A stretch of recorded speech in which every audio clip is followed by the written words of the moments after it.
terperanjat Amerika. Sedangkan Amerika telah tutup internet Iran. Tiba-tiba datang daripada Iran, ni nombor pun ada lagi, 442393. Ini nombor Iran. Setiap rakyat dia terima, we are coming malam ini.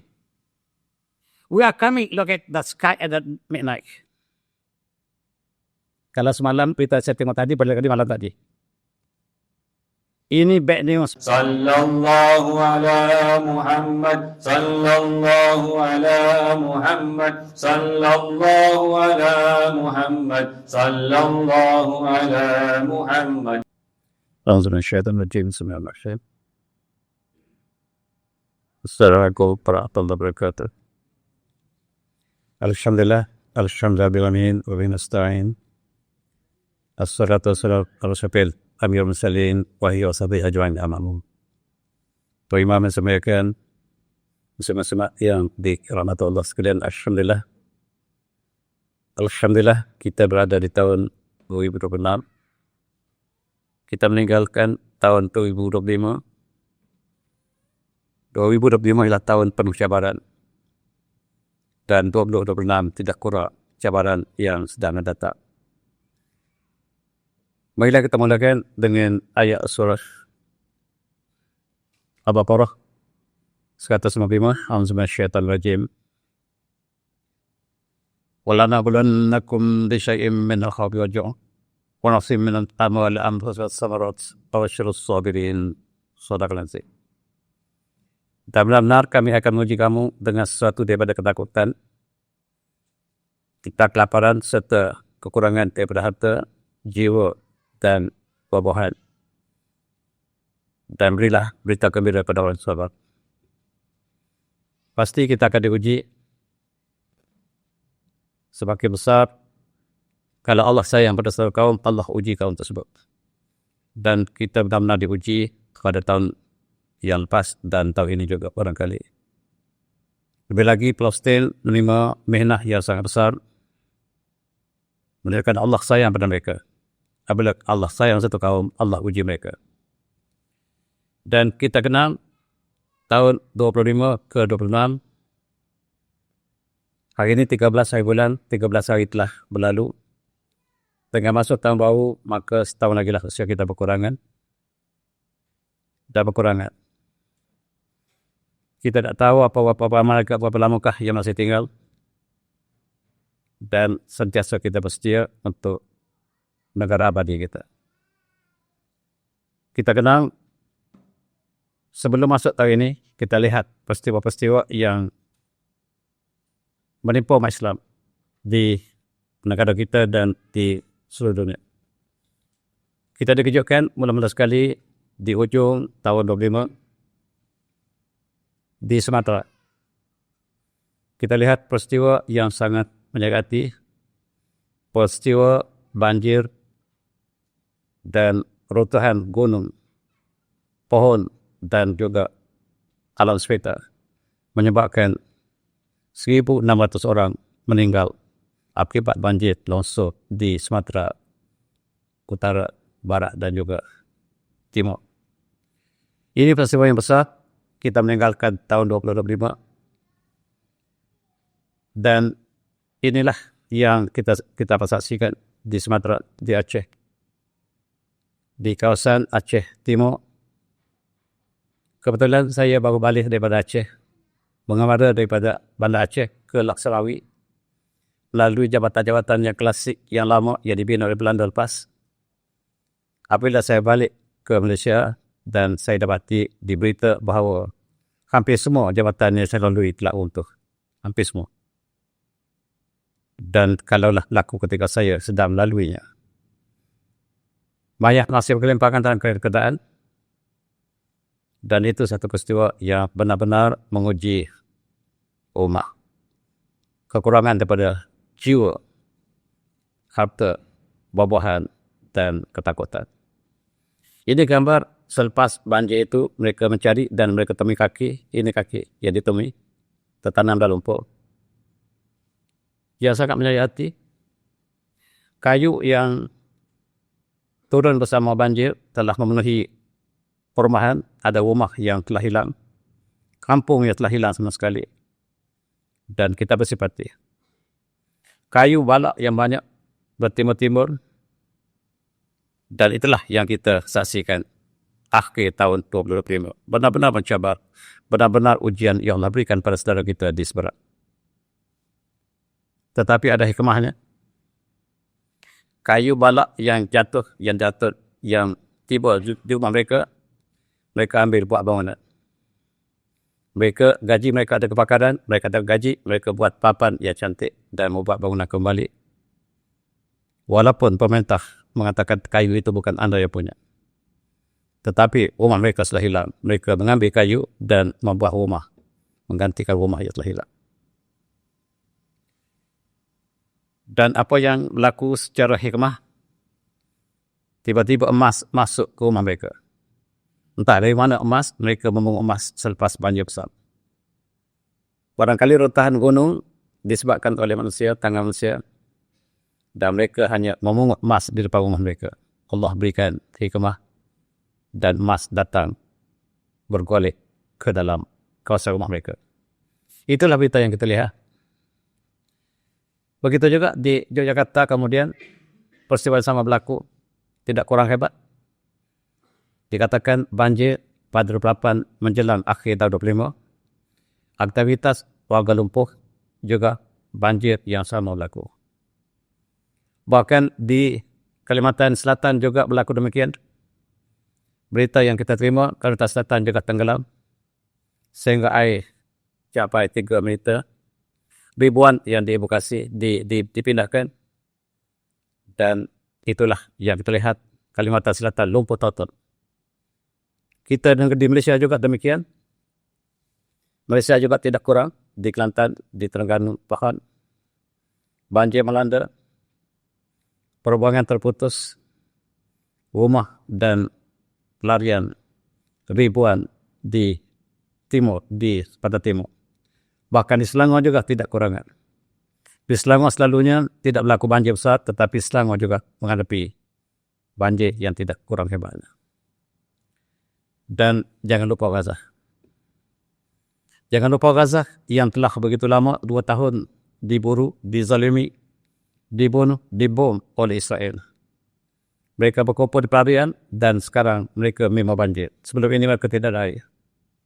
Air melimpah dan mereka berendam dalam air. Berlaku dalam kamar dan perdamaian telah berlaku, tetapi perdamaian palsu. Penduduk Palestin masih dibom siang dan malam, walaupun perdamaian telah ditandatangani. Itulah senario berakhirnya tahun 2025, tahun yang cukup memberikan untuk umat Islam. Dunia memerhatikan. Ada satu berita yang dikeluarkan oleh bekas tentera Amerika. Dia mengatakan dia bukan semata-mata peristiwa alam, bukan saja melepaskan alam, tetapi ada teknologi di sebaliknya. Wallahu alam betul atau tidak, dia dakwa Eric Hacker namanya. Dia adalah bekas juruterbang di South Pole Station. Di selatan, di kutub selatan, dia ada station dan dia mengatakan, bukan saya kata, dia mengatakan bahawa Amerika berjaya untuk mengadakan gempa bumi, taufan yang ditambah kepada peristiwa alam semesta. Peristiwa tabi'i ditambah dengan peristiwa ini menyebabkan masalah semakin memburuk. Taifun telah berlaku secara tabi'i dan mereka tambah lagi. Gempa bumi yang bakal berlaku mereka tambah lagi. Ini dakwaan bekas saya, Eric Hacker namanya. Dia mengatakan di kutub selatan terdapat apa yang mereka sebut sebagai HARP, H-A-R-P. Stesen baru ini dibina di South Pole, Antartika. Lebih besar daripada stesen HARP di Alaska. Mereka ada di Alaska, HIRP, yang didakwa berapa mengubah cuaca dan sebagainya. Seolah mereka adalah dajjal kecil yang dapat kuasai angin, gempa bumi dan juga taifun atau taufan.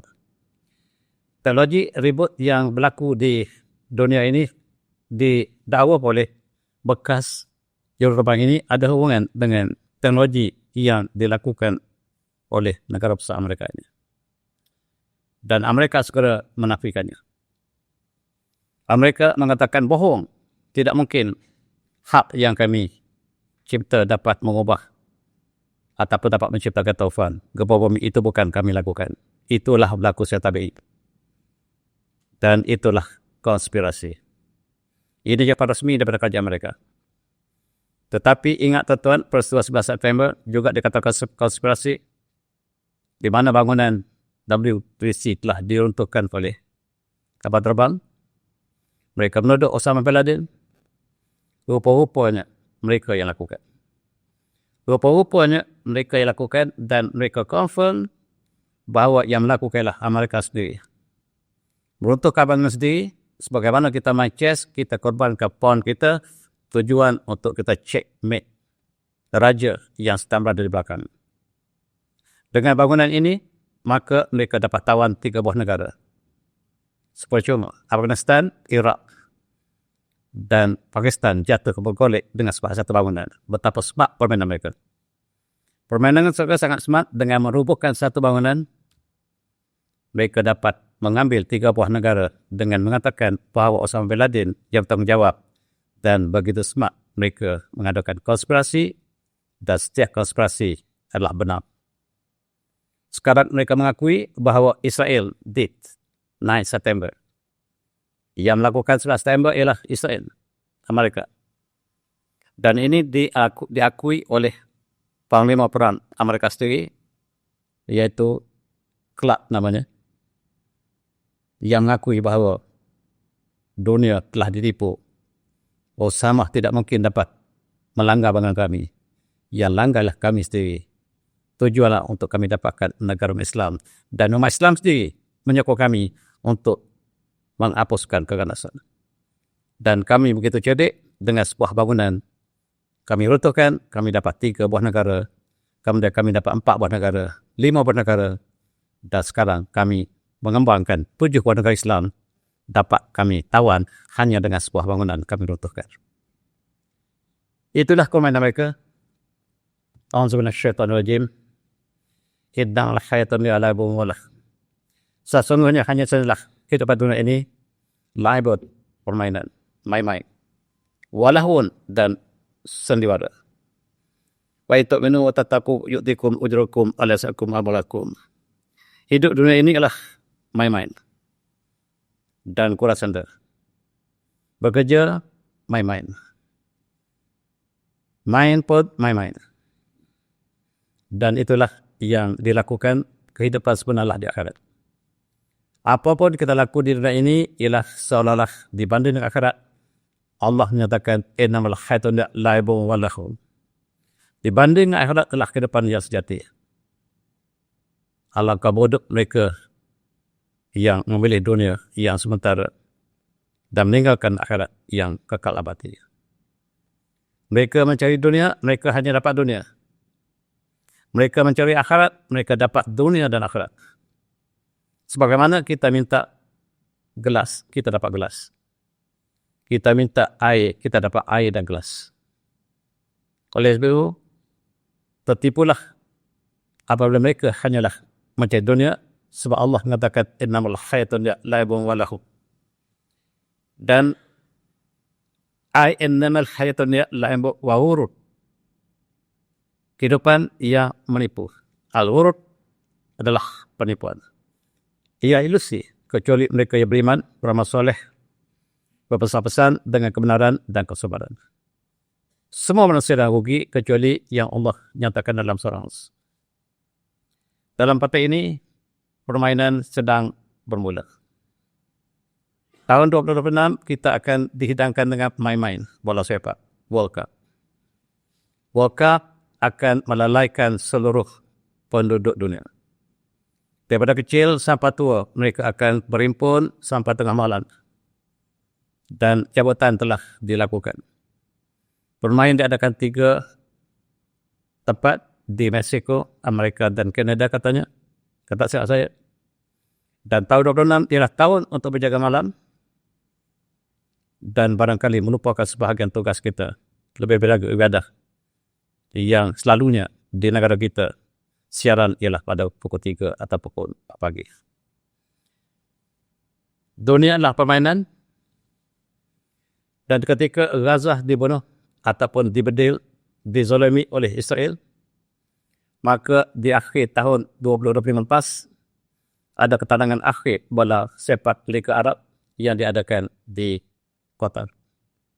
Maka berlumba-lumba, berbuat-buat mereka mengadakan perjalanan untuk menyaksikan bola sepak di Qatar. Mereka menghabiskan uangnya banyak dan saudara mereka di Gaza mati kelaparan, kesejukan.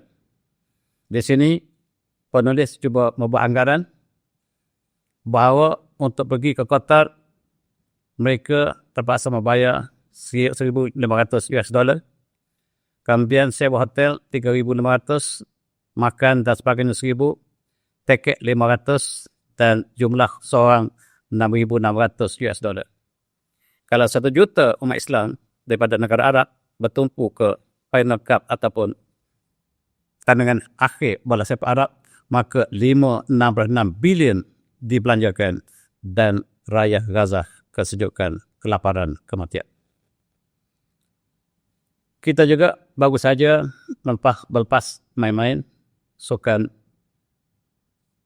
Asia, SEA Games yang diadakan di Thailand. Kita menang bergaya dalam sepak takraw dan kita tak pernah sehebat itu selama ini. Dan kita mendapat sejarah.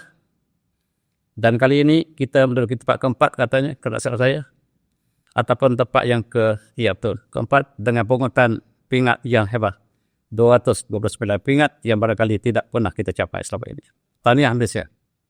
Tetapi permainanlah main-main. Bukan saya kata, Allah kata. Hidup ialah main-main dan kita bermain-main.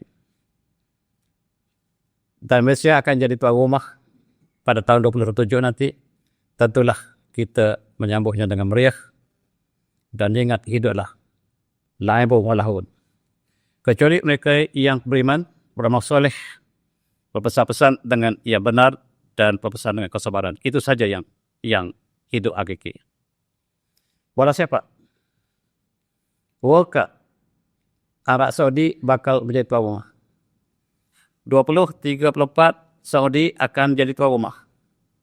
Maka umat Islam akan berjaga malam. Stadium telah dibina begitu banyak. Dan dikatakan World Cup memilih bulan Ramadan. Bulan Ramadan telah dipilih sebagai masa pertandingan pada tahun 2034. Tetapi ada di antara ulama Saudi yang membuat bantahan. Takkanlah kita nak main bulan Ramadan. Bagilah masa yang sesuai. Okeylah, FIFA kata kita tukar ke tahun 2035, kita lari bulan Ramadan. Boleh? Tak boleh. Okey.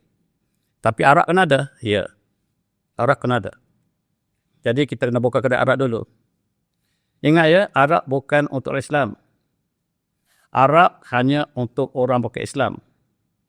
Penonton daripada seluruh dunia akan datang tahun 2032 nanti, 2035 nanti. Tetapi sekarang mesti bersedia dengan kedai Arab.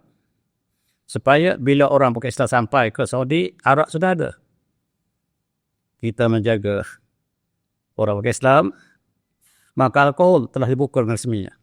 Ingat, bukan untuk orang Islam ya. Orang Islam haram. Innamal khamru wal maisiru ila akhiri min amri syaitan. Fajtanibuh. Dan ingat, orang Islam tidak boleh. Orang Islam hanya menjual. Mereka lupa pesan Rasulullah. Mereka yang menjual, mereka yang minum, mereka yang bawa, mereka yang perah, mereka yang minta perah, mereka yang membeli, mereka yang suruh beli. Sama, sawat. Dan kita tanya, apakah Saudi sanggup menjual Arab? Kalau Malaysia boleh jual, kenapa kita tidak boleh? Kalau kamu pergi ke KLIA juga penuh dengan Arab.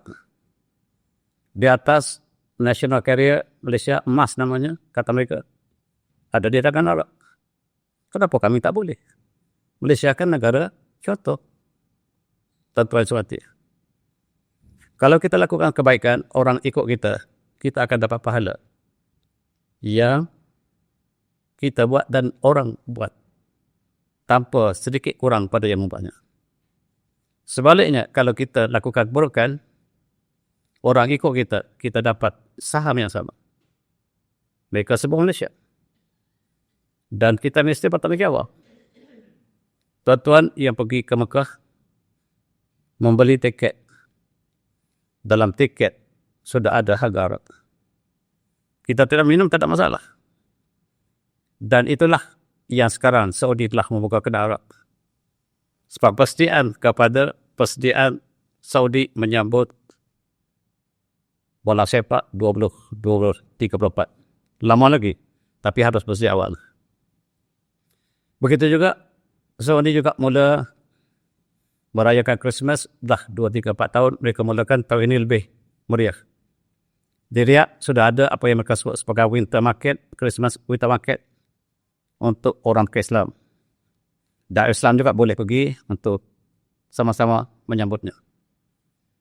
Saudi mesti bergerak maju menuju 2030. Lebih lagi apabila kota Neom dibakar resmikan pada tahun tersebut.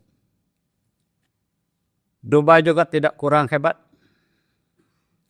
Tahun ini mereka merayakan 8 hari 8 malam. Perayaan Tahun Baru.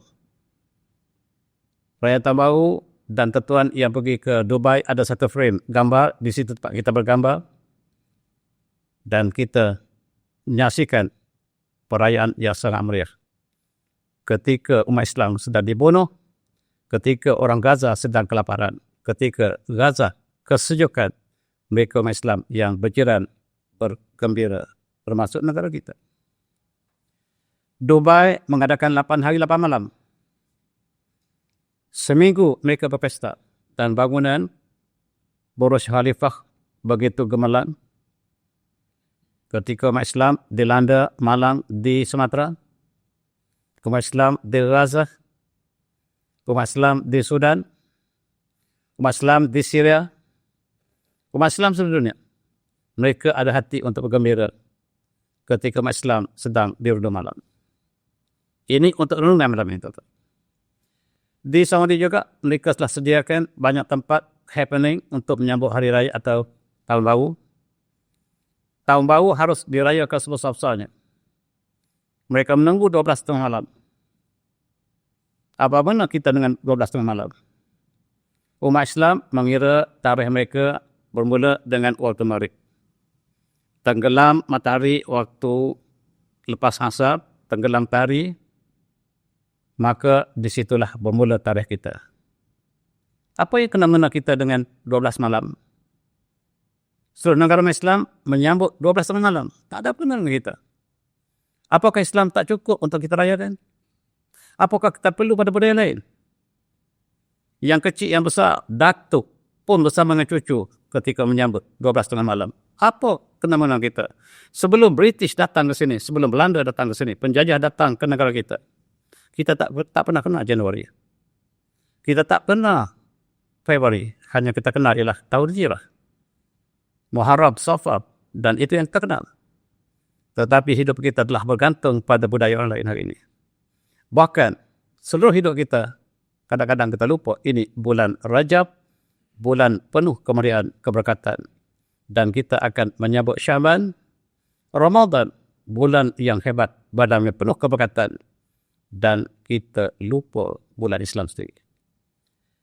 Di Kuala Lumpur hebat, 1 Januari, 1 tengah malam. Malam itu saya tidur awal. Pukul 10 saya tidur. Saya tanda bersubat. Dan kita dengar mercun ataupun penghapi bertalu-talu ketika kita telah bangun tengah malam. Mereka bergembira. Umat Islam di Gaza sedang menderita. Seolah kita tidak ada hubungan dengan mereka. Tuan-tuan, umat Islam satu jasad. Sekiranya sebahagian anggota kita sakit, maka kita tak boleh berjaga. Kita tak boleh tidur malam. Kita sama-sama sakit. Rupa-rupanya kita tak sakit pun. Kita bergembira. Ada konsert yang hebat. Selepas Hari Raya, selepas 1 Januari pun masih ada konsert yang hebat. Dihadiri oleh ribuan anak muda, anak tua juga datang. Dan jangan lupa di Sudan, bergelimpangan anak-anak kita dibunuh. Dibunuh oleh siapa, tuan? Dibunuh oleh mereka sendiri. RSF ialah tentera, separuh tentera Sudan. Ia berpakat dengan Israel. Dibantu oleh Dubai, subhanallah. Dan hasilnya menjelang 1 Januari. Bergelimpangan. Dan kita lihat 134 dibunuh secara rampat. Bergelimpangan. Dan sebahagian dunia sedang merayakan tahun baru. Sebahagian umat Islam sedang menderita kehilangan nyawa. Wa naqsim minal amwal anfus was samarat wa basyiris sabirin. Dan Allah telah nyatakan demikian. Satu lagi peristiwa ialah di Gaza, tuan. Allah berfirman, A'udzubillahi minasyaitonir rajim. Wa qadayna ila bani Israil bil kitab la tufsiduna fil ardi marratain fatandunna udwan kabira. Sadaqan azim. Sallallahu alaihi wasallam. Dan kami tetapkan pada Israel dalam kitab At-Taurah bahwa benar-benar kamu akan melakukan kerosakan 2 kali. Dan kamu akan melakukan kerosakan yang melampau batas. Ahli tafsir berbagai-bagai pandangan. Ada yang mengatakan kali pertama mereka telah berlalu. Ada yang mengatakan kali kedua masih belum berlaku. Dan ada yang mengatakan apakah yang Allah sebut ini yang sedang berlaku sekarang, yang mereka lakukan sekarang, itulah kerusakan yang melampau yang mereka lakukan hari ini. Dalam akhir tahun 2025, Israel membedil sebanyak 7 buah negara. Termasuk rakan mereka. Bila sebut Israel, termasuk Amerika. Dan mereka menghancurkan banyak buah negara. Yang tempat kuning itu tempat yang mereka serang di kawasan Timur Tengah. Dan sekarang mereka ke Venezuela. Mereka bercadang untuk menyerang Colombia. Mereka bercadang untuk menyerang Iran bila-bila masa. Mereka bercadang untuk menyerang Taiwan. Dan mereka juga bercadang untuk menyerang Greenland. Dan itulah yang mereka rancang untuk tahun 26. Tahun yang penuh cabaran. Apakah Allah izinkan mereka untuk lakukan? Atau tidak? Kita berdoa. Alhamdulillah. Dan itulah sesuatu yang sangat pelik untuk dilihat. Jangan lupa apa yang berlaku di Gaza. Sempadan Gaza semakin lama semakin sempit. Dengan tipu helah perdamaian yang dilakukan oleh mereka. Mereka membuat sempadan Gaza yang sudah sempit. Gaza yang hanya 340 km persegi telah disempitkan. Mereka adakan 3 garis dan Israel akan menguasai sedikit demi sedikit sehingga akhirnya Gaza akan hilang identiti dan tanah yang mereka punyai, tanah pesaka yang mereka punyai. Dan siapa yang melepasi garis tersebut akan ditembak ataupun dibunuh. Amerika menjanjikan bulan dan matahari. Inilah Gaza modern yang dijanjikan oleh Amerika. Amerika mengatakan kami akan bina Gaza selepas berdamaian ini satu kota terbesar dunia. Menggambarkan satu kemewahan yang seperti kota Babylon. Inilah plan yang ditunjukkan oleh Amerika kepada penduduk Gaza. Kamu akan mendapat bangunan yang cukup besar. Cuma kamu harus keluar dari Gaza. Kami akan bina dan Gaza akan menjadi kota yang sangat hebat di dunia. Janji Amerika. Dan sekarang bumi Gaza telah dikuasai oleh Israel sudah sebanyak 80%. 88% lebih pada separuh. Sedikit demi sedikit perancangan mereka akan sempitkan Gaza dan Gaza akan dipindah ke tempat lain. Di manakah tempat baru yang bakal dipindah ke penduduk Gaza yang asal ini? Ini kita lihat dalam masa yang sama orang Israel, Yahudi diminta masuk ke Gaza. Mereka masuk ke Duyun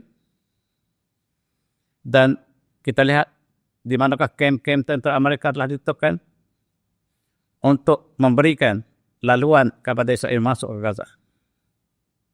Dan umat Islam sedang bergembira. Bumi Gaza semakin sempit. Dan itulah sesuatu yang kita sedang lakukan. Ini ialah disebut sebagai the Ghost Unit, penembak curi. Dilepaskan di Gaza dan dia akan menembak kanak-kanak yang kononnya melepasi garis. Dan yang tidak melepasi garis. Di mana saja yang mereka temui, mereka jadikan penembak ini. Dengan nama-nama mereka sendiri. Dan ini terlatih untuk menembak dari jarak jauh. Maka kita lihat, selepas perdamaian, ratusan, bahkan ribuan penduduk Palestin ditembak setiap hari. Walaupun perdamaian telah ditandatangani.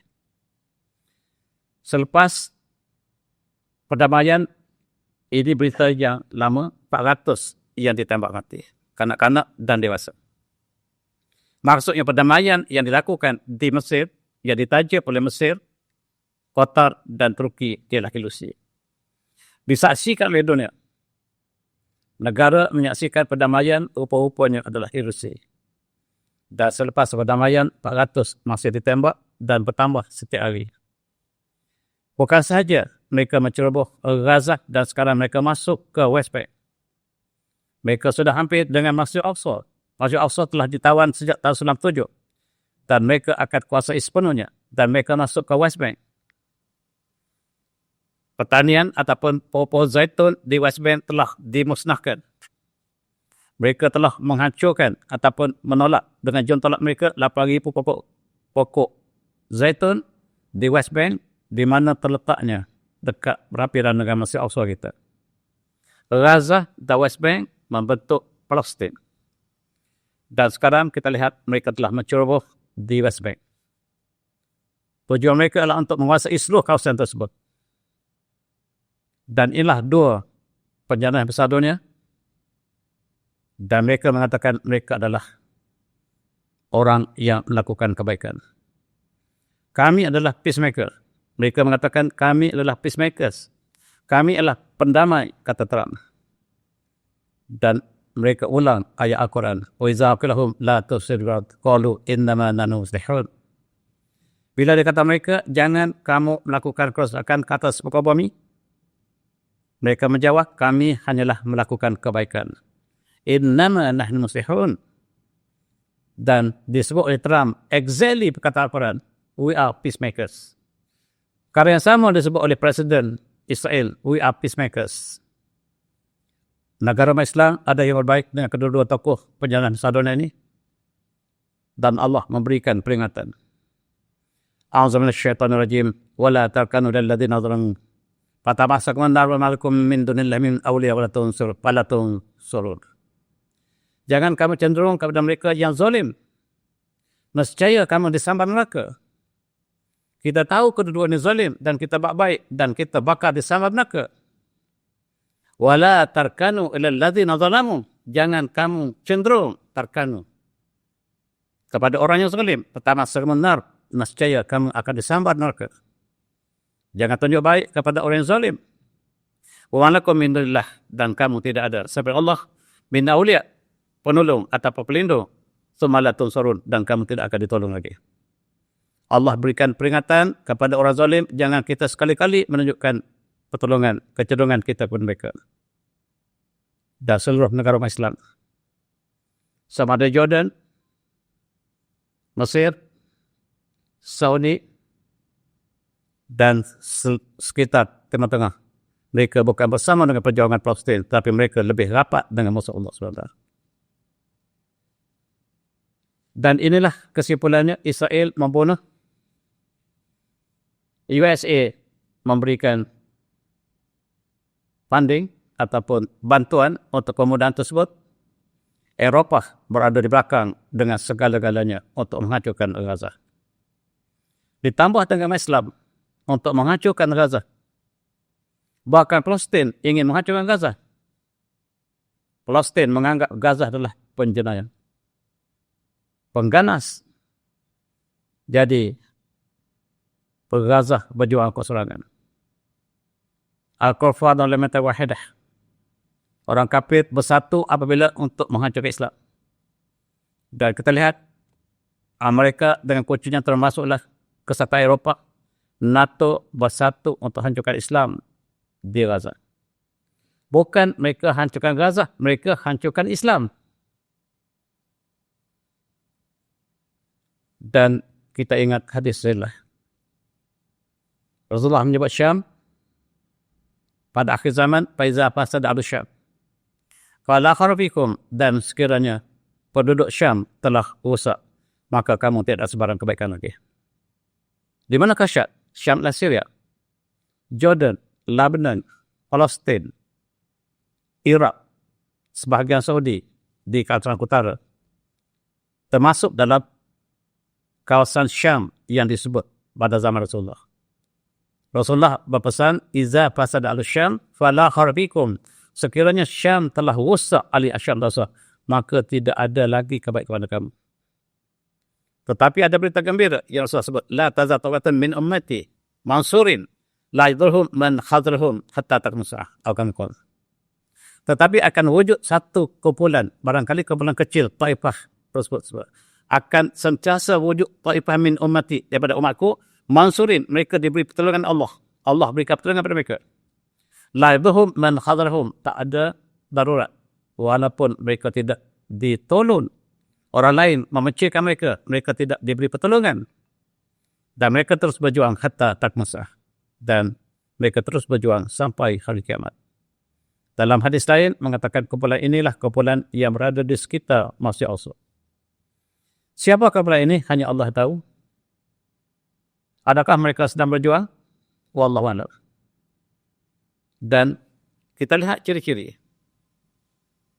Walaupun Gaza telah hancur, tetapi pejuang-pejuang masih menguasai Gaza. Israel hakikatnya tidak boleh menguasai Gaza yang mereka telah dakwa mereka kuasai 58%. Dan Hamas masih dominan. Ini berita daripada Israel. Saya balik daripada suara Israel mengatakan, walaupun kita telah membuat garis demi garis, tetapi Hamas masih dominan. Dan mereka semakin bertambah kuat sehari demi sehari. Yang hancur ialah orang awam, tentera masih intak. Sampai hari ini, teror mereka tidak pernah ditemui lagi. Data pos yang dihantar oleh mereka untuk menghancurkan Gaza, yang mati ialah Delta Force, tentera Amerika yang terbaik, ia telah kalah di Gaza. Mereka sembunyikan. Dan untuk menawan Afghanistan, mereka hanya hantar 5 orang tentera komando Delta Force. Tetapi di Gaza, beratus orang yang telah mereka hantar Delta Force yang terkorban di Gaza. Dan mereka masih belum temui terowong di manakah tempat Hamas ataupun office ataupun base mereka. Dan mereka mengatakan bahawa rangkaian terowong Hamas sudah melampaui sampai ke Tel Aviv. Dan siap untuk bangkit dan menawan Tel Aviv bila masa. Dan mereka yang tulis berita ini, saya petik daripada berita Israel. Hamas dominates Gaza. Ini berita semalam. Dan mereka yang tidak membaca berita Islam, dan mereka mengatakan Gaza telah tidak ada apa-apa lagi. Benar, kita telah terkorban. Tetapi setiap yang telah syahid diganti segera. Inilah yang Allah sebut, minal mu'minin rijalun sadaku ma'adullah alaih. Wa minhum man qadha nahbahu wa minhum man yantazir wa ma badu tabdila. Dan di antara mukmin ada lelaki pejuang mujahidin yang benar janji mereka kepada Allah. Mereka minta supaya mereka menjadi syuhada. Dan Allah telah kurniakan syuhada kepada mereka. Sebahagian mereka telah menerima syuhada dan sebagian lagi sedang menunggu giliran mereka untuk dapat syuhada. Dan perjuangan fisabilillah ialah peluang untuk mendapat status syuhada. Dan berbahagialah mereka yang telah mendapatnya. Dan waktu orang mentazid wa ma badu tablila, dan mereka tidak pernah ubah niat mereka untuk mendapatkan syahid. Ini di antara pemimpin Hamas yang telah syahid, syuhada. Setiap yang telah pergi diganti segera. Dan pada awal tahun 2026, Hamas mengisytiharkan pahlawan-pahlawan mereka yang telah pergi. Antaranya lah jurucakap Hamas sendiri, Abu Ubaidah.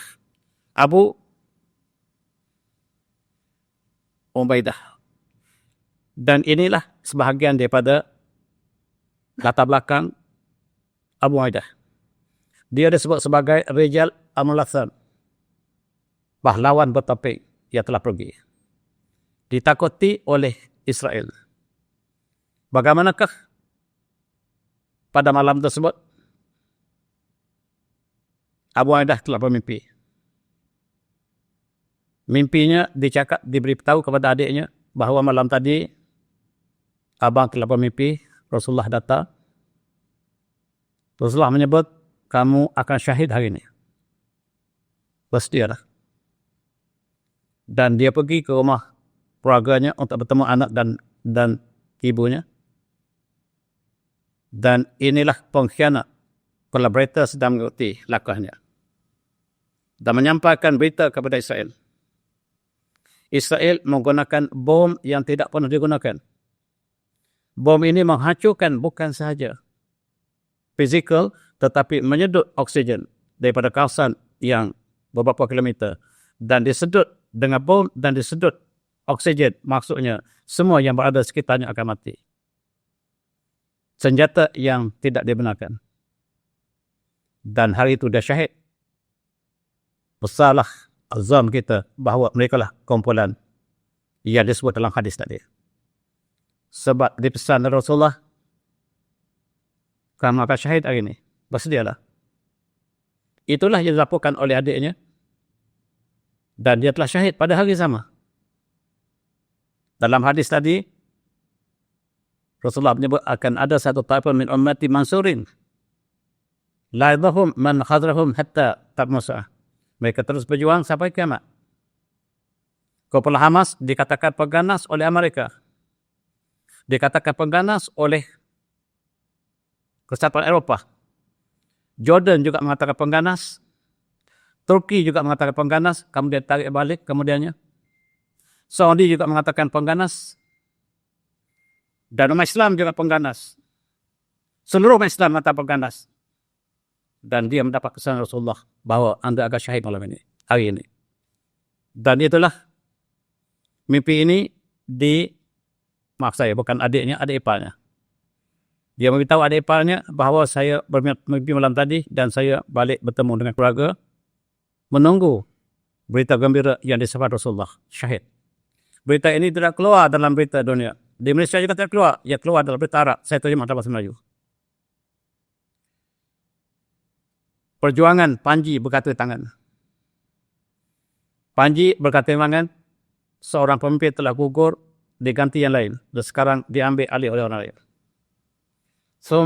Akhadar rayah, saypun, akhadar rayah, saypun min suyfillah. Dan pedang Allah yang lain mengambil ganti Panji perjuangan. Perjuangan diteruskan. Dan dalam konteks ini, apakah Israel telah menang? Kalau Israel menang, mereka tidak akan ada perdamaian. Perdamaian maksudnya mereka kalah. Tentera mereka 600,000 yang telah sakit jiwa. Sebahagian mereka cedera parah. Yang mati sangat ramai, disembunyikan. Yang lain telah lari dari medan perjuangan. Rupa-rupanya Israel telah kalah di Gaza dan minta pertolongan Amerika supaya perdamaian. Perdamaian maksudnya mereka kalah. Sekarang mereka merancang untuk menghantar keluar seluruh penduduk Gaza yang berada di tahanan. Mesir menolak. Jordan menolak. Semua menolak. Mereka harus mencari bumi baru. Bumi baru ialah Somaliland. Somaliland ialah bumi Somali yang harus direbut oleh Israel untuk ditempatkan penduduk Gaza. Apabila Indonesia mengatakan kami boleh menerima sebahagian daripada penduduk Gaza, tetapi bukan semua. Dan mereka ingin menghantar dengan segera ke satu tempat supaya Gaza dapat dibangunkan untuk Israel. Dan laut Gaza akan bertukar menjadi laut Israel. Minyak yang banyak akan digali dan diberi kontrak ataupun cari gali kepada Mesir Mesir telah menandatangani minyak yang terdapat di Laut Gaza yang kaya raya. Dan barangkali Mesir akan mencari syarikat-syarikat gergasi petroleum akan menggalinya. Silat-silat Petronas akan pergi. Tuan-tuan yang semati, Somaliland akan menjadi korban. Dan a new nation appears. Dan negara baru telah muncul dengan permainan Amerika dan Israel. Negara itu berada di hujung tanduk Afrika dan dia termasuk dalam Somalia. Bumi ini telah dirampas dan oleh sebab itu Israel akan membawa Gaza ke Somaliland yang tidak diiktiraf oleh sesiapa tetapi diiktiraf oleh Israel. Israel mengatakan kami adalah tidak diiktiraf Somaliland. Dan Israel sangat perlukan Somalia ini. Sebab di situlah kapal mereka diserang oleh Yaman. Mereka harus menguasai satu kawasan yang sangat strategik dan kawasan itulah kawasan yang mereka sebut sebagai Somaliland. Ini dia Somaliland. Kawasannya daripada negara Somali yang bercabang itu dan mereka ambil sebahagian. Mula-mula mereka ambil bahagian atas dan mereka sebut Somaliland. Walaupun ditentang oleh semua negara Arab, termasuk Saudi, termasuk Jordan, dan mereka perlu mengambil untuk mengawal Laut Merah, dan ini sangat-sangat perlu selain daripada untuk menghantar penduduk Gaza ke Gaza tersebut dan mereka harus menguasai di situ, termasuk mengadakan base tentera mereka bagi pihak mereka. Amerika berpura-pura menolak cadangan itu. Mereka datang pada satu suara. Tetapi Israel yang mengiktiraf, Amerika yang menentang konon-kononnya. Dan mereka sebenarnya ingin menguasai bukan sahaja Somaliland, tetapi kawasan yang sekitar. Perancangan sulit mereka. Mereka ingin menguasai Arab Saudi. Dan ini menggemparkan Saudi yang menjadi penolong mereka selama ini. Dan dalam perancangan sulit ini, mereka ingin membahagikan Saudi kepada 8 bahagian dan mereka akan mengambil sebahagian besar. Mereka tinggalkan Hijaz asal yang ada Madinah dan Mekah hanya untuk Saudi. Itu perancangan mereka. Adakah benar ini atau tidak? Kita lihat kemudian apakah yang mereka lakukan. Tuan-tuan, apabila Israel membentuk satu negara baru bernama Somaliland di bumi Somalia, Somali, maka negara yang berdekatan membuat protes. Mereka reject cadangan Israel. Israel tak pernah perlu persetujuan. Mereka tidak persetujuan. Mereka adalah the chosen people. Mereka adalah Syamullah Mukhtar. Mereka, Tuhan jadikan mereka untuk menjadi Tuhan pada dunia dan mereka tidak perlu kepada persetujuan orang lain. Itu disebut oleh Netanyahu.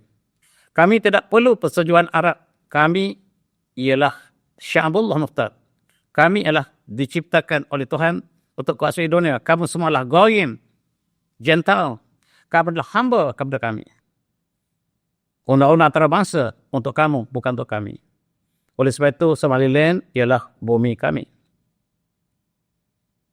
Dan lebih menyayati, Somaliland disokong oleh Dubai. Subhanallah. Dubai telah bersepakat dengan Israel walaupun ditentang oleh seluruh negara Arab. Mereka lah yang bersama-sama rupa-rupanya yang membunuh umat Islam di Sudan. Ialah kumpulan RSF tadi, yang kita tunjuk gambar tadi, dibiayai oleh Dubai. Kita tak faham lagi apakah yang berlaku sikap. Allah kurniakan daripada negara padang pasir yang tandus, Dubai menjadi negara yang sangat maju. Tetapi di belakang mereka ialah kumpulan yang sama. Israel dan mereka di belakang mereka. Dubai harus melaksanakan perjanjian mereka. Dalam konteks ini, UAE dan Israel using Somaliland to take over Africa. Cita-cita mereka, mereka akan bahagikan Afrika. Ini ialah jangan berjanji dengan Israel. Yang kita jangkakan bumi Dubai, UAE bakal jatuh ke tangan Israel. Tapi sekarang untuk mendapat Somaliland, mereka berpakat. Dan mereka akan menggunakan Berita ini sukar untuk saya sebut, tetapi itulah yang di dalam perancangan sulit mereka. Jangan tengok lama-lama apa yang berlaku di sini. Apakah yang dilakukan oleh Dubai? Rupa-rupanya tidak bersama kita. Itu saja yang dapat saya lakukan. Arab Saudi dan Dubai mula konflik. Sebab Israel dapat menghidu bumi Arab yang sangat luas, yang harus dibahagikan pada bahagian-bahagian tertentu, yang selama ini Saudi menjadi pendukung kepada kedua negara besar tadi, Amerika dan juga penduduknya Israel. Tetapi kini mereka ada reserve. Mereka ada reserve dan Saudi mengatakan bahawa UAE, Dubai bakal menjadi musuh kami dan menjadi musuh kami. Kami isytiharkan bahawa Israel musuh kami. Ini satu perkembangannya baru. Kemunculan Saudi dibina oleh Yahudi. Dan sekarang ada persimpangan yang sangat jelas berlaku disebabkan polisi yang sangat genting berlaku di Timur Tengah. Ini plan yang sembunyi. Mereka akan bahagikan Saudi kepada beberapa bahagian. Yang ini belum disahkan. Ini adalah perancangan sulit. Barangkali tidak benar. Dan inilah dilaporkan oleh satu laporan sulit yang disebut sebagai kawasan yang bakal dipecah. Madinah dan Mekah menjadi satu kawasan yang bakal dipunyai umat Islam. Yang lain bakal dipecahkan sebab asalnya bumi Saudi ini adalah bumi Iraq dan bumi Kuwait yang telah diberikan oleh Yahudi dan British kepada Abdul Aziz satu masa dulu. Dan sejak itulah Saudi meliputi kawasan yang besar selain daripada Najad. Asalnya Najad saja, tetapi diberikan dalam satu persidangan yang cukup dramatik bagaimanakah terbentuknya negara Saudi yang besar itu. Sebab ketika itu British menyangka bahawa Saudi tidak ada sebarang hasil kecuali hasil haji dan umrah. Rupa-rupanya selepas itu ditemui minyak yang banyak dan mereka sekarang ingin memecahkan kawasan-kawasan lebih kecil. Dan apakah benar ini? Belum pasti benar. Tetapi itulah berita yang kita terima. Saya sulit dan lupakan rancangan ini. Mudah-mudahan kita lebih tenang. Saudi bom UAE. Benar atau tidak? Bukan UAE tetapi bom Yaman. Yang Yaman ini RSF yang ada hubungan dengan UAE. Dan ini merupakan konflik baru antara Saudi dan UAE. Dan kita harap umat Islam tidak terlibat dengan fitnah yang besar ini. Mudah-mudahan tidak berlaku sengketa lebih besar. Dan itulah disebut sebagai tahun 26, tahun yang penuh dengan cabaran. Kita lihat Syria. Apakah yang berlaku di Syria? Sekarang Bukit Golan telah menjadi wilayah Israel. Secara tidak disedari dengan wujudnya pemerintah Islam yang dinamik, Asyara namanya, menggantikan Bashar Assad yang kita harapkan lebih baik, rupa-rupanya lebih buruk daripada asal. Dan di sini mengatakan bahawa Amerika sangat berpuas hati dengan Syara. Terima kasih Syara. Amerika Abradih and Ar-Rais Ahmad Asyara. Dan ulama ini mengatakan bahawa Amerika sangat berpuas hati dengan Asyara. Dan walan tada'an kalhudan nasara hatta tatabin latuh. Sedangkan Yahudi dan Nasara tidak akan terbeza kepada kita sehinggalah kita umat Islam mengikuti angka mereka. Tetapi sekarang something wrong somewhere apabila Amerika sangat puas hati dengan Asyara. Rupa-rupanya bahagian selatan Syam, selatan Syria, Bukit Golan, Kontarah dan juga Suwaida diserahkan secara teori kepada Israel. Gambar ini menggambarkan sesuatu sama ada benar atau tidak, mari kita lihat. bahagian selatan telah terpisah daripada Syria. Amerika bertepuk tangan dan goodbye diberikan oleh pemimpin Islam yang dinamik, Presiden Syria, dan pakcik kita hanya melihat. Rupa-rupanya itulah perancangan asal mereka untuk mengeluarkan Assad daripada Syria.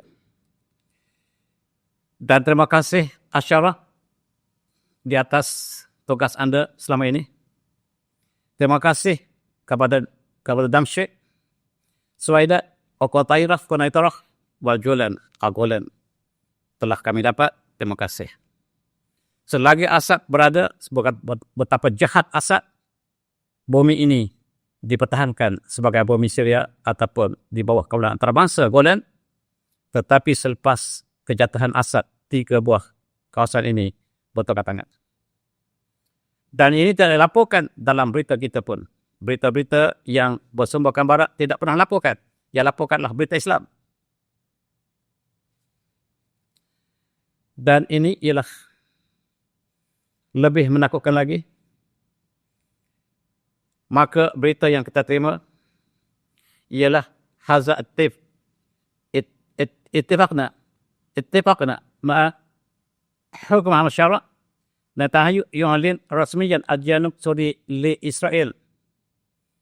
Netanyahu menyatakan dalam parlimen mereka hari ini resminya selatan Suria bertukar tangan menjadi bumi Israel. Dan itu diberita dalam berita-berita Arab, walaupun tidak tersebar dalam berita CNN ataupun di Malaysia. Intikadat Wasiyah Total Asyar ba'da tanazul Al-Julan li Israel. Dan Al-Julani, pemimpin Presiden Syria, menyerahkan Golan resmi kepada Israel dan berita ini tidak dapat dibaca di Malaysia. Maka terima kasih Al-Julani. Dan kami hadiahkan simbol Hanukkah pada anda sebab kerjasama anda dengan Israel. Umat Islam di Malaysia mengharapkan Al-Julan membebaskan Masjid Al-Aqsa. Rupa-rupanya Masjid Al-Aqsa bakal di bawah Israel kekal abadi. Dan pejuang-pejuang akan berjuang membebaskan Masjid Al-Aqsa sebab Allah menjanjikan Masjid Al-Aqsa bakal dibebaskan.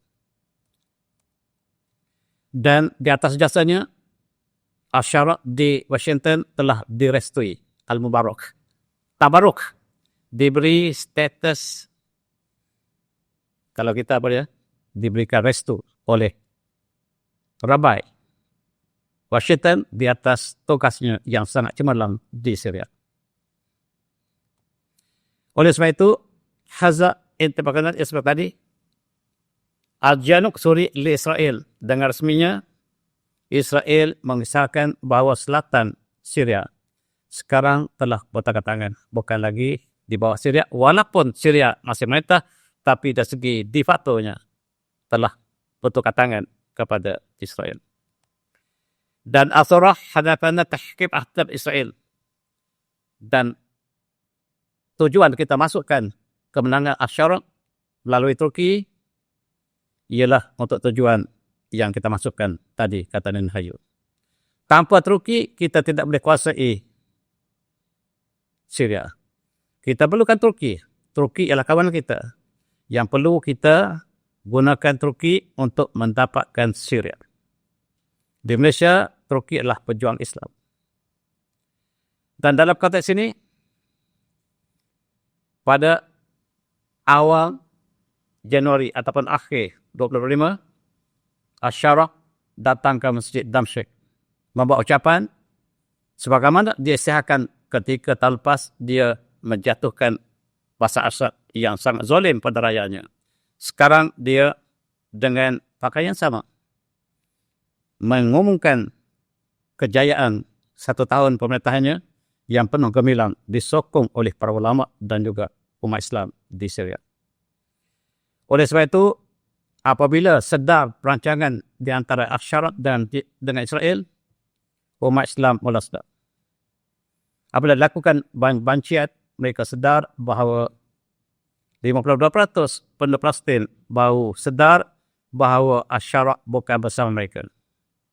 Asy-Syaraq bersama dengan musuh mereka. Oleh sebab itu, mereka menyesal di atas perkara ini. Orang Malaysia belum sampai lagi, tak menyesal lagi dan masih mengharapkan sesuatu daripada Asy-Syaraq. Dan itulah yang berlaku perpindahan 25 ke tahun 46.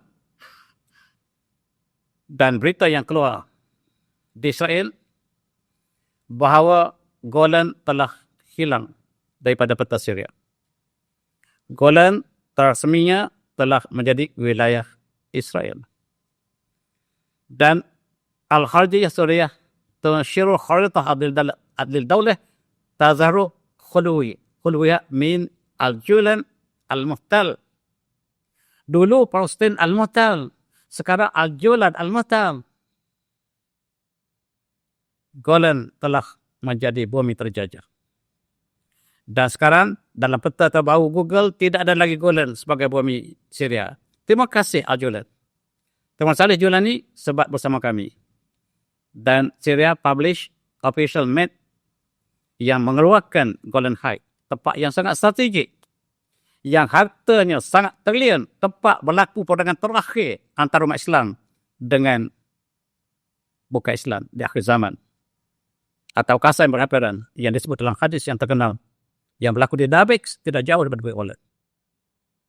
Dan di situ akan peperangan terakhir manusia berlaku di kawasan Bukit Golan ataupun di kawasan yang ke depan sikit ke Syria. Namanya Dabex. Sekarang telah dikuasai oleh mereka. Profesor-profesor kita di Malaysia masih mengharapkan Al-Julani membebaskan Masjid Al-Aqsa. Dan selama ini mereka menggunakan Druz, iaitu kumpulan Syiah yang telah sesat, yang tinggal di kawasan selatan tersebut sebagai untuk membela mereka. Maka Israel terpaksa membela mereka. Sekarang apabila mereka mendapat bola resmi, maka Druz ditinggalkan. Kami tidak perlu lagi berjuang untuk Druz. Trump ba'a al-Julan li Israel. Rupa-rupanya Amerika lah yang beli Bukit Golan diserah pada Israel melalui Syarak. Syarak dijemput ke Washington, diberi pesanan yang terakhir. Maka bertukar tanganlah berita yang kita terima 2-3 hari lepas. Tuan-tuan merujuk berita Inggeris, saya tak rujuk. Dan barangkali apa yang disebutkan di sini belum pasti 100%, tetapi berita rakyat yang harus kita berikan perhatian. Dan kita lihat di sini kawasan yang bernama di selatan Syria, 25% telah dikuasai oleh Qassad. Qassad jauhlah. Qassad ialah Parti Demokratik yang dibela oleh Amerika. Telah kuasai 20% daripada Syria. 20% takriban min masyarakat Syria dikuasai oleh Parti Demokratik Amerika, yang kononnya untuk perjuangan orang Kurdistan. Percayalah, Amerika tidak akan bela Kurdish, tetapi untuk mengabur mata Turki, maka mereka mengatakan kami akan membela Kurdish dan akan diberikan sebuah negara merdeka untuk Kurdish, dan Kurdish percaya. Rupa-rupanya perancangan mereka untuk mengambil Syria sepenuhnya. Dan sekarang 1/4 Syria telah bertukar tangan. Dan tahun 26 lebih dahsyat. Kita jangkakan tekanan ke atas Islam lebih dahsyat, dan ini gambar AI. Supaya tuan-tuan boleh faham apa maksudnya kedatangan Asy-Syaraq di Syria. Inilah kesimpulan untuk kita faham lebih mudah. Dan kita tinggalkan Syria. Ketika umat Islam dilanda berbagai masalah, Al-Julani sedang bermain biliar. Dan merupakan salah tidak ada apa-apa yang berlaku. Turki tersempit di sini. Dan Turki mengatakan kami telah tertipu. Israel harus diperangi. Dan Pakcik daripada awal lagi telah tersalah langkah. Pakcik tersalah langkah daripada awal lagi. Kalaulah seorang pemimpin Islam, tuan-tuan, mereka tidak kekal dalam kerajaan mereka. Kalau pemimpin Islam membela Islam, tidak akan kekal sebagaimana Presiden Morsi akan jatuh. Sebaik saja dia menyatakan sikapnya. Tetapi pada pakcik kita kekal berapa penggal. Maksudnya ada something wrong somewhere. Tidak ada pemimpin Islam yang berjuang ke Islam yang kekal. Di mana-mana saja. Kalau yang kekal, something wrong somewhere. Dan sekarang timbul bibit-bibit peperangan antara Israel dan Turki. Apakah benar-benar ataupun digambarkan demikian? Wallahu a'lam. Dan ini lawan Erdogan. Ia telah bercakap. Manilladhi mazaqa Suria. Erdogan. Bukan saya kata, tetapi lawan Erdogan. Manilladhi mazaqa Suria, Erdogan dia jawab. Dan sama ada benar atau tidak, nak tahu berita benar tentang Erdogan, tanya pembakar. Dan pembakar telah menyatakan jawapan. Dan apakah yang berlaku sebenarnya di Timur Tengah?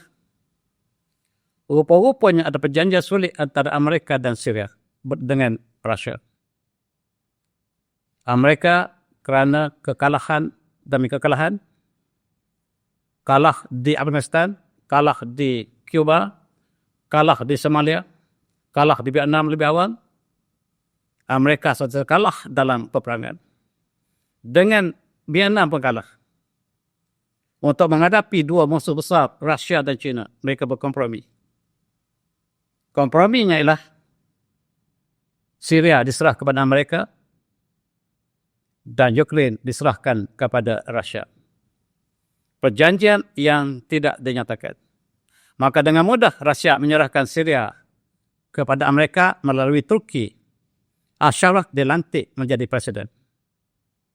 Dan Trump telah belok di Ukraine. Walaupun perjanjian Ukraine diserahkan kepada Rusia, tetapi Amerika masih membantu melalui NATO. Peperangan masih terus di Ukraine, sedangkan perjanjian bahawa Rusia menguasai sepenuhnya Ukraine dan Amerika mengaku kalah di Ukraine. NATO tidak bersetuju dan NATO masih meneruskan peperangan dengan Rusia. Yang pelik Pakcik Erdogan bersama dengan NATO untuk memerangi Rusia. Terbelit di situ Turki. Dan rupa-rupanya Rusia menguasai Timur Tengah. Ada kemungkinan Syria akan diambil oleh Rusia mengikut, bukan saya kata, tetapi penganalisis ini yang sentiasa bercakap dalam media yang tidak resmi, dia mengatakan Rusia mungkin mengambil kembali mengambil Syria. Tuan-tuan yang semati, untuk mendapat cita-cita mereka, Iran harus dihancurkan. Tetapi mereka kalah pada Iran sebelum ini dalam 12 hari peperangan, Israel kalah kepada Iran. Sekarang mereka sedang bersedia untuk berperang kembali. Tetapi mereka tidak ada minyak. Ekonomi Amerika telah hancur. Untuk mendapat minyak, mereka harus bukan serang Iran dulu. Kita serang Venezuela. Sebab untuk dapatkan minyak daripada Venezuela sebelum serang Iran. 2-3 hari lepas, mereka serang Venezuela. Mereka memonggah minyak sebab banyak Venezuela dibalik kepada Washington. Tujuannya minyak ini untuk digunakan peperangan untuk menghancurkan Iran. Mereka terpaksa menyerang Venezuela lebih dulu untuk ambil minyak sebelum menyerang Iran. Dan sekarang, bila bermasa, mereka akan menyerang Iran. Ini panglima baru Laksana baru yang dilantik Iran. Kami sudah bersedia untuk menerima kedatangan Amerika. Oleh sebab itu, Amerika mengetahui untuk mengalahkan Iran, tidak boleh pada dua. Harus dikalahkan daripada dalam. Dan ini calonnya yang bakal menjadi presiden baru, iaitu anak Syahir Al-Pas. Maka Amerika menggunakan orang ini dan kepala Mossadnya masuk beramai ke Iran dan membuat rusuhan sebagaimana tuan saksikan. Iran menjadi rusuhan dan mereka melakukan provokasi seolah-olah mereka menentang kerajaan Iran. Siapakah anak Syairat yang telah ditransform menjadi Yahudi. Yang telah beribadat di Wailing Wall sebagaimana Trump juga telah memeluk agama Yahudi, maka dikatakan bahawa anak Syah juga sekurang-kurangnya pada luaran. Dalam kita tak tahu. Dari luarannya mereka sama menyembah dinding dan anggut-anggut di dinding Wailing Wall di Masjid Al-Aqsa. Dan inilah bakal dinobat sebagai presiden baru untuk menggantikan Khomeini. Dengan ini, mereka mengancam untuk menyerang Iran bila-bila masa. Mereka mengatakan 70 jam masa telah berlalu, sepatutnya mereka serang hari ini. Tetapi kita lihat, keluar beramai-ramai di Tehran, mereka yang di belakangnya adalah Mossad dan juga putera Shah Iran ini yang mengadakan provokasi untuk menggulung kerajaan dari dalam. Perancangannya, Amerika mengatakan tanpa rusuhan dari dalam, Iran tidak boleh dikalahkan. Oleh sebab itu, kita hancurkan dari dalam. Dan Iran bertindak, sekurang-kurangnya 500 orang yang telah terkorban dalam urusan ini. Iran menangkap 600 orang ahli Mossad yang terlibat. Dengan cepat Iran bertindak. 600 orang ahli Mossad yang bersama-sama mengadakan provokasi menyebabkan kematian yang dicatatkan di sini lah 500 orang, mungkin lebih. Disebabkan rusuhan untuk menyatakan bahawa rakyat tidak bersetuju dengan Khomeini. Sebenarnya dilakukan oleh Amerika, Israel dan kucu mereka, dan mereka mengangkat anak Shah Iran sebagai hero. Dan oleh sebab itu, Iran bertindak cepat. Sama ada ditangkap sepenuhnya 600 ejen Mossad atau tidak, tak pasti. Tetapi berita yang kita terima, 600 telah dikenal pasti. Kemudian seperti biasa, bangsa Bersatu mula-mula menunjuk sokongan pada Israel. Iran bertindak jahat kepada pemerintah. Iran bertindak jahat kepada rakyat mereka sendiri. Iran harus diperangi. Ini suara bangsa Bersatu. Melalui Setiausaha Agung Bangsa Bersatu menekan Iran. Dalam konteks ini, setelah beberapa hari, rakyat Iran keluar jutaan orang menyokong kerajaan Iran. Penuh di Tehran dan juga di mana-mana lain. Mari kita lihat sejarah. Amerika ingin hancurkan Iran. Sudah 8 presiden ingin hancurkan Khomeini. Tak berlaku. Tak pernah berlaku. Khomeini masih kekal dan sejak daripada tahun 1949, daripada Bush, Clinton, Bush kembali, Obama, Trump, Biden, Trump kembali, dan Khomeini masih kekal sekarang. 8 presiden, 7 presiden telah berlalu, Khomeini masih tegak di situ. Kita boleh jangkakan apa yang berlaku seterusnya. Amerika sekarang memberi amaran kami akan serang Iran dalam masa 72 hari. 72 jam. Maksudnya semalam. Tak serang pun. Dan rakyat Iran keluar jutaan. TV Malaysia tak tunjuk. Menyokong kerajaan Iran. Menyokong Khomeini. Dan inilah di Amerika. Rakyat Amerika bangkit menentang Trump begitu ramai. Terpanjat Trump. Lebih ramai daripada apa yang berlaku di Tehran yang menekan Trump sendiri. Sebab provokasi Trump tentang pelarian. Kononnya rakyat Meksiko datang ke Amerika, maka Meksiko harus diperangi, maka rakyat Amerika menentang Trump. Dan di Tehran, seperti disebutkan tadi, rakyat Tehran keluar jutaan menyokong kerajaan Iran. Menunjukkan yang provokasi yang ditunjukkan oleh CNN, ditunjukkan oleh TV kita, bahawa berlaku rusuhan di Tehran itu adalah ilusi yang dimainkan oleh Mossad dan juga oleh Amerika. Rakyat Iran tak pernah berpaling tadah. Mereka bersama dengan kerajaan mereka. Dalam konteks ini, Menteri Luar Iran mengatakan kami bersedia menerima kedatangan Amerika. Sila datang. Kamu ingat, peperangan 12 hari lepas, Tel Aviv hancur, Haifa hancur, dan tempat-tempat strategik kamu telah hancur, dan sila datang sekali lagi. Itu pun kami menggunakan senjata yang telah lupus, yang telah expired. Sekarang kami sedia dengan senjata baru kami. Iran mengatakan inilah yang kami tunggu, keranda. Kamu datang dan kamu balik keranda ini. Keranda ini diletakkan di setiap jalan. Di highway, keranda untuk Amerika selang datang dan yang menakutkan Israel hari ini, semalam. Setiap orang Israel terima mesej daripada Iran. Bersedia malam ini tengok langit. Tengok langit. Iran mengatakan dalam masa perang 12 hari lepas, Tel Aviv telah hancur. Kamu ingat? Ini adalah senjata yang expired. Bagaimanakah tentera kamu yang kami hantar, yang kamu sembunyi pada rakyat kamu sendiri? Dan kami sekarang Syamilah Amerika, Israel berubah. Kami sekarang bersedia untuk menerima kedatangan Israel yang dibantu oleh Amerika dan Kesatuan Eropah. Kami sudah bersedia, kata Presiden mereka. Oleh sebab itu, sebelum kamu serang, kami berikan amaran terakhir. Peta Israel akan berubah. Sejarah akan berubah. Dan geografi akan berubah. Dan Israel katanya, kalaupun hancur Israel, dia akan jadi Syria, Israel baru. Ada masalah. Tinggalkan Israel, kita jadikan Syria, Israel baru. Itulah yang disebut secara sembunyi. Tuan-tuan sepati, Rusia memberi amaran kepada mereka, kamu belot di Ukraine.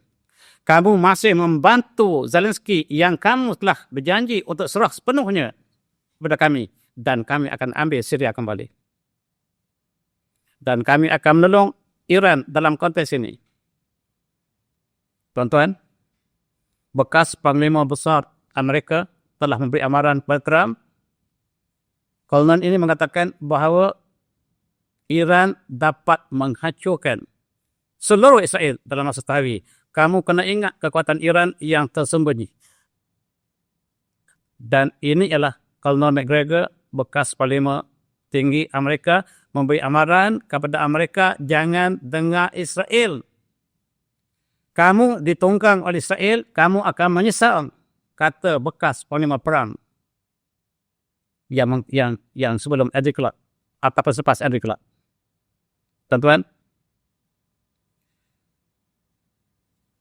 Khamenei membuat istihad dalam Instagramnya.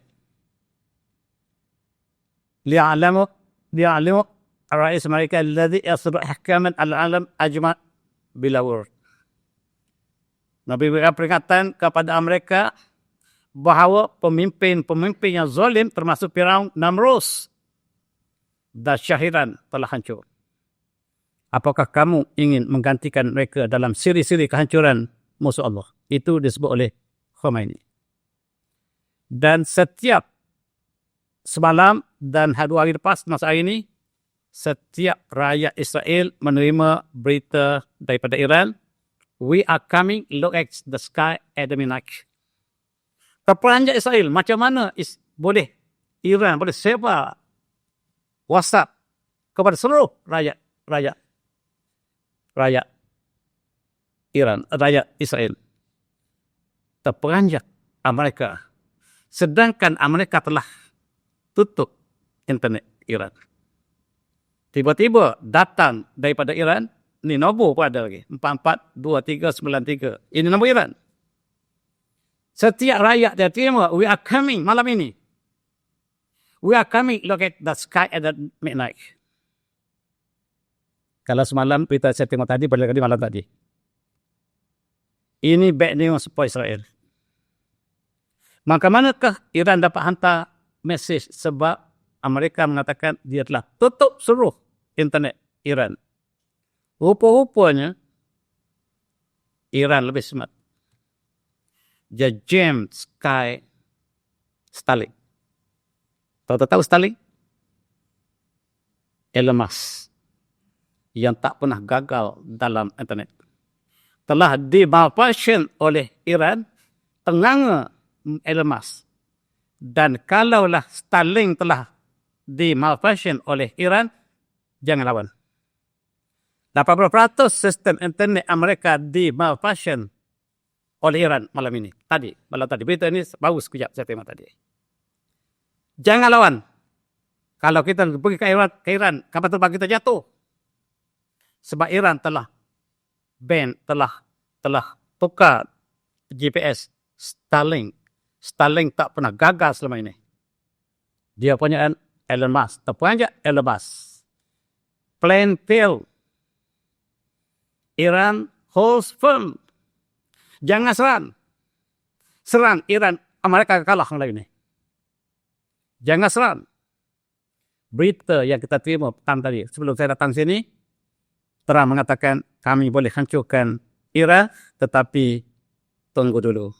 Kita runding. Maksudnya, perancangan mereka telah gagal. Tetapi, Israel masih mendesak Iran, mendesak Amerika, serang apa cara pun. Kamu ingat, kamu ialah kodi kami. Dan Rahayu mengatakan terang, kamu ialah kodi kami. Kamu harus serang Iran. Sama ada kamu hancur atau kami hancur, serang Iran. Iran tidak boleh dibiarkan. Dan kita lihat pergaduhan antara Israel dengan Amerika sedang berlaku hari ini, malam ini. Tuan-tuan semati, Israel menangis. Perancangan mereka telah gagal sekurang-kurangnya dalam plan pelancaran menggunakan Starlink telah gagal dan sekiranya internet telah gagal, sistem satelit telah gagal, maka mereka nak pergi ke mana lagi? 80% hari ini digagalkan oleh Iran. Jadi mereka terfikir teknologi siapakah yang lebih tinggi? Mereka menuduh bahawa Rusia dan China bertanggungjawab, bukan Iran. Benar, China dan Iran. China dan Rusia. Maksudnya China dan Rusia solid bersama dengan Iran. Dan Amerika kena fikir 5 kali. Dan ini Israel menghadapi penolakan. Arab Saudi juga sekarang berpalih dada. Kami akan bersama Iran memeranjakkan Amerika. Baru saya berjanji. Saudi yang tak pernah bersama Iran menyatakan kami bersama Iran. Apakah ini pura-pura atau benar, saya tak tahu. Tetapi itulah sekurang-kurangnya berita yang kita terima. Amerika mengajak supaya dunia membenci Iran. Maka mereka lakukan banyak perkara. Mereka melakukan pembunuhan di Australia baru ini, ingat. Mereka tuduh Iran. Kemudian ketahui yang tembak ialah Israel. Yang menembak ialah Israel. Inilah dipanggil false flag. Mereka lakukan untuk memburukkan Iran. Dan sebelum Iran jadi buruk, dipecahkan rahsia oleh Israel sendiri. Yang menembaklah kamu sendiri. Kamu tembak kamu sendiri. Sebab kerana 11 September kamu untukkan bangunan kamu sendiri. Kamu tuduh orang lain. Sekarang kamu lakukan hal yang sama. Cara yang mereka lakukan, mereka akan melakukan pembunuhan di Sydney, kemudian Rome, Berlin, London, Madrid, New York, Ottawa, Tokyo dan lain. Dan mereka katakan inilah pengganas Iran supaya semua dunia bersatu untuk memerangi Iran. Mereka perlu dunia untuk menghancurkan Iran. Tetapi mereka lakukan asalnya pun telah pecah rahsia. Yang lakukan ialah orang ini, ialah Mossad. Mossad membunuh Mossad. Mereka tak pernah sayang rakyat mereka sendiri. Inilah yang berlaku. Tiba-tiba saintis di Massachusetts ataupun di Harvard, Massachusetts, pakar nuklear Amerika telah dibunuh. Segera Israel mengatakan Iran yang membunuhnya. Rupa-rupanya Mossad yang membunuhnya. Mossad bunuh Mossad. Tujuan untuk burukkan Iran. Mereka tak pernah sayang rakyat mereka. Mereka boleh membunuh rakyat mereka. Itulah berlaku ketika di Cuba. Tentera Amerika dihantar ke Cuba masa pemerintahan komunis. Apabila tentera Amerika tidak berperan dengan tentera Cuba, Amerika bunuh tentera mereka sendiri. Sebagaimana Amerika bunuh tentera mereka sendiri di Vietnam supaya menuduh Vietcong yang membunuh tentera mereka. Barulah tentera mereka lawan Vietcong. Sebelum itu, tentera Amerika termasuk guru saya mengajar di Alam Syah dulu. Dia dihantar ke sana, dia balik, dia tak nak perang. Dia kata orang Vietnam baik. Petang-petang kita main bola sepak bersama. Amerika kata, kenapa kamu tak perang lagi? Sebab dia baik. Lepas tu Amerika upah Vietcong bunuh tentera mereka sendiri. Sekarang kamu dibunuh oleh Vietcong, kamu lawan. Perkara yang sama berlaku di Cuba. Mereka membunuh tentera mereka sendiri. Kemudian mengatakan tentera Cuba yang bunuh mereka. Dan inilah sepanjang sejarah mereka. Sekarang mereka membunuh saintis mereka sendiri dan menuduh Iran yang melakukannya. Dan sekarang mereka tuduh Iran, rupa-rupanya Mossad yang lakukan. Tak laku lagi dah taktik ini. Taktik ini tak laku lagi. Mereka ingin Syria telah selesai melalui Asyarat. Venezuela telah dilakukan serangan dan mereka dapat minyak. Tujuan ialah untuk menyerang Iran sebab mereka telah bankrupt. Perlukan minyak daripada Venezuela. Dan sebenarnya mereka dipaksa oleh Israel untuk melakukannya. Amerika tidak bersedia. Dalam konteks ini, mereka menyerang Venezuela beberapa hari lepas, membawa balik minyak yang banyak. Sebab Venezuela ialah negara yang paling banyak reserve minyak di dunia hari ini, mengalahkan Saudi dan Iran.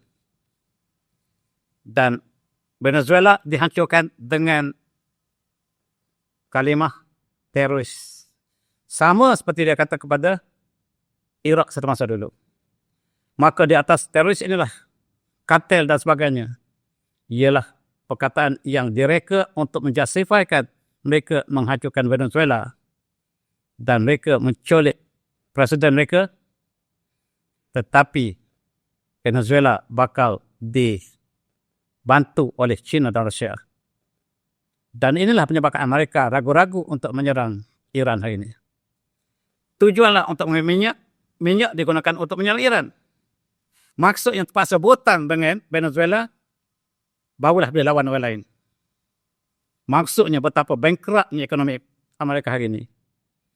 Inilah gambar yang dilukis untuk menggambarkan apa yang berlaku. Amerika telah kehabisan minyak.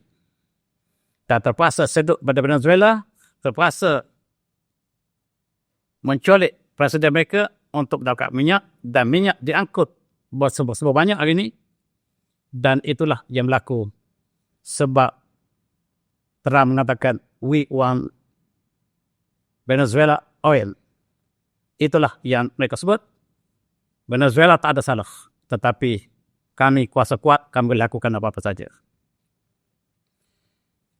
Dikatakan bahawa Presiden Venezuela yang tak membunuh seorang pun sebagai penyerangnya. Sedangkan Netanyahu yang membunuh 70,000 sekurang-kurangnya rakyat Gaza diisytiharkan sebagai hero.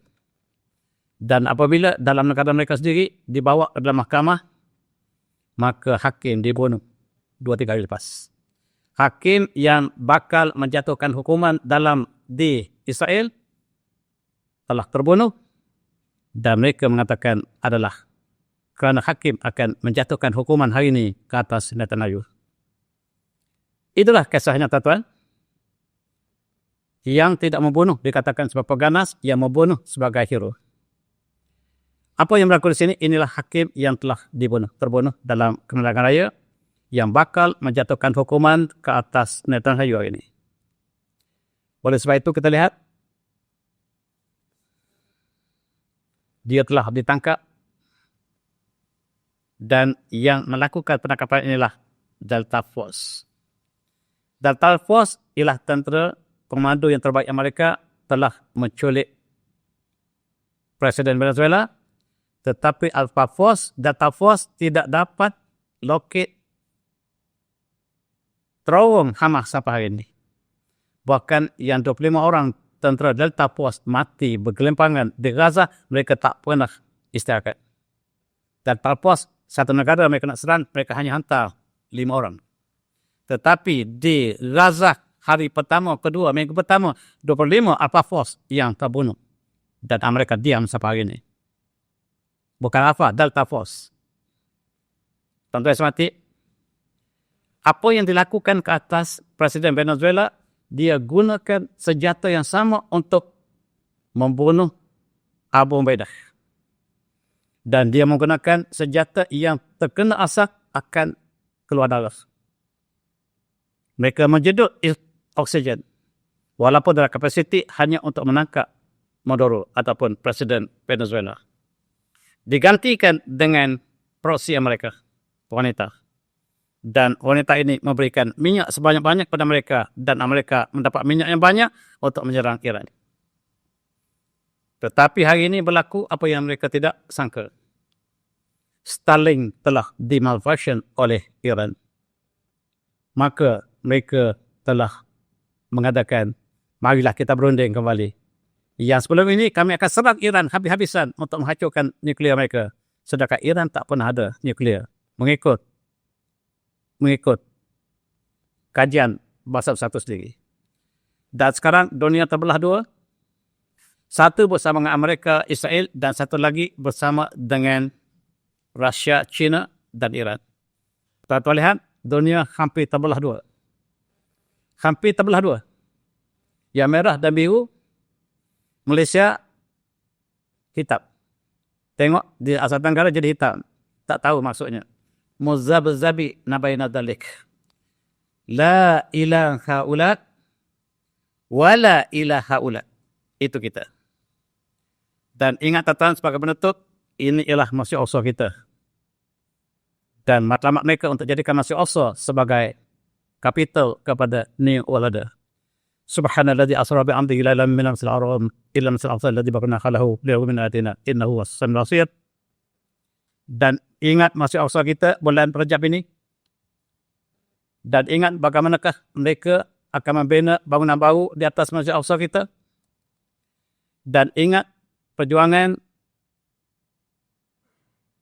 Greater Israel meliputi 100% Palestin akan diambil, 100% Jordan, 100% Lebanon, 70% Syria, dan sekarang mereka sudah mendapat sebahagian besar dari Syria. 5% Iraq, mereka sudah dapat Iraq. 33% Saudi yang mereka pecahkan tadi. Tujuannya untuk ambilkan kawasan Madinah ke atas, termasuk Tabuk, untuk diberikan pada Israel sebagai bumi kereta Israel. Dan itulah sebab berkali ada perubahan sikap daripada kerajaan Saudi sendiri. Apabila mereka tidak bersembunyi lagi untuk mengambil bumi umat Islam sebagai bumi mereka, dan Israel tidak puas hati dengan bumi ini, mereka ingin extend ke Sudan, mereka ingin extend ke Afrika, mereka ingin extend ke seluruh dunia. Sebab kami ialah bangsa yang terpilih, oleh sebab itu kami harus memerintah dunia. Mereka menjadi humble kepada Israel. Dan pakaian mereka, tentera Israel masuk ke Gaza berupa peta Israel Raya. Di atas, di sini, mereka ada peta mereka. Mereka tunjuk kepada Jordan, mereka tunjuk kepada Saudi tanpa segan sigu. Bumi inilah yang mereka akan ambil. Yang biru ini daripada Sungai Nil ke Sungai Furat. Dan ini ialah statement yang tak sempat saya baca semuanya. Perancangan mereka tahun ini dan tahun lepas, di akhir tahun 25 dan masuk tahun 5 ini, inilah yang mereka rancangkan, yang saya tak sempat untuk bicara satu persatu. Maka sekarang, kalaulah mereka ikut apa yang dicadangkan oleh Israel ke atas mereka, perangan 23 diambang peperangan. Perang dunia pertama, kata Hitler, dimulakan oleh Israel. Mereka mencetuskan peperangan atas Austria dan Poland. Di belakangnya Israel. Yahudi maksud saya. Perang dunia kedua dicetuskan oleh Yahudi, kata Hitler. Hitler adalah Yahudi. Perang dunia ketiga, kalau berlaku, kata Hitler, akan dimulakan oleh Yahudi. Sekarang Israel. Dan kata Amerika, kami ialah tentera yang terkuat di atas bumi. Tak ada siapa yang dapat kalah kami. Begitu angkuh mereka. Dan Allah menyatakan dalam surah yang ceritakan tentang kaum Ad, itulah perkataan kaum Ad. Kaum Ad, Allah menyatakan pama'adun pastakbaru bil haqq wa qul man asadu minna quwwah. Kaum Ad yang Allah musnahkan satu masa dulu mengatakan, siapakah lebih kuat daripada kami? Exactly disebut oleh Trump. Dan we have the most powerful military on the planet Earth. Dan dia bakal berakhir. In here Trump, masa terakhir Trump akan berakhir. Dan Trump akan menghancurkan dunia. Dan the end of Israel is near. Dan Allah menceritakan dalam surah Al-Isra bagaimanakah sifat mereka. Dan kita tutup dengan ayat ini, auzubillahi minasyaitonir rajim. Wa qadaina ila bani Israil fil kitab la tufsiduna fil ardi marratain fatanluna udwan kabira. Wa idza ja'alu dahma ba'athna likum ibadallana uli ba'sin syadidin fajasu fil ardi wa kana adan maqula. So marna lakum min qabla anhum wa amdalkum bi amri wa ghanin wa ja'alkum atharan nafira. In ahsatum ahsan li anfusikum in asatum fala idza ja'alu akhirah. Idza ja'alu akhirah yasu'u wajakum la dakhulu nafsila kama dakhulu awratim wa tabaru mahalu tadbira. Allah berikan sinopsis apa yang bakal dilakukan oleh Bani Israel satu masa akan datang. Barangkali ayat ini sedang berlaku sekarang dan tuan-tuan rujuklah tafsir-tafsir besar untuk melihat apakah yang dibincangkan dalam ayat ini menggambarkan sedang berlaku sini dalam baris ayat dalam surah Isra ini, dan itulah peringatan Allah pada kita bahawa mereka akan melakukan kesusahan total 2 kali, dan apakah yang terakhir sedang berlaku sekarang itu adalah persoalan bukan jawapan. Saya sudahi dengan wabillahi taufiq. Assalamualaikum warahmatullahi wabarakatuh. Tasbih surah. Jazallahu anna Sayyidana Muhammadan ma huwa ahluhu